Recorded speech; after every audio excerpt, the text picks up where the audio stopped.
Благодарам, председателе.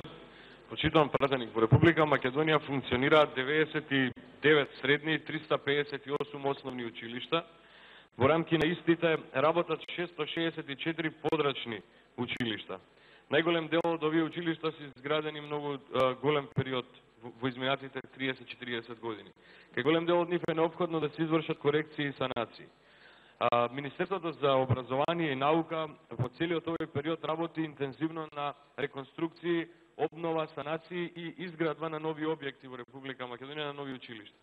Но со оглед на системот на децентрализација, неопходно е да постои јасна и недвосмислена волја од страна на самите општини во делот на продуцирањето на информации кон централната власт во поглед на тоа за каде и во кој дел е неопходно да се изврши конкретна реконструкција или конкретна санација на определени објекти. Имајќи ја предвид ваквата фактичка состојба,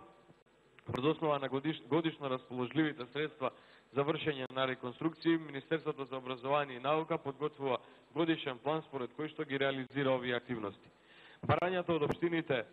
пристигнуваат до нас и врз основа на тоа ние подготвуваме план. Основното училиште Кирил и Методи во Романовце, во чиј состав работи и подрачното училиште во селото Агино, во Агино село, за ова училиште нема воопшто доставено општината Куманово било какво барање за реконструкција или воведување на топловодно грејење во рамки на ова училиште во објектот во Агино село. Јас навистина не сакам да добие било каква политичка димензија целата оваа дискусија, но во суштина голем проблем беше фактот што 2 месеци од почетокот на грејната сезона во рамки на ова училиште имаше неподносливи услови за следење на наставата, заради тоа што не беше обезбедено доволно, не беа обезбедени доволни услови за грејење, немаше обезбедено дрва за грејење, па врз основа на дополнителна интервенција од централната власт, јавното предпријатие беше склучен договорот на општина Куманово за грејење на ова училиште, односно беше обезбедено дополнително, беа обезбедени дополнително дрва. Јас во оваа прилика повторувам, независно во тоа, без разлика на тоа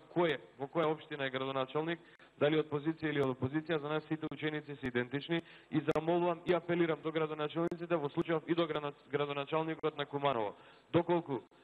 е неопходно и треба да пушти такво барање до нас, за да ние можеме врз основа на системот на децентрализација да ги спроведеме сите активности кои што се потребни за да се обезбеди топловодна мрежа и грејење на тие ученици во Агино село, бидејќи децата воопшто не треба да бидат предмет на политичко препукување и во такви едни услови апелирам до градоначалникот на општина Куманово да поднесе барање, а ние како ресорно министерство ќе ги превземеме сите активности кои што се потребни да се обезбеди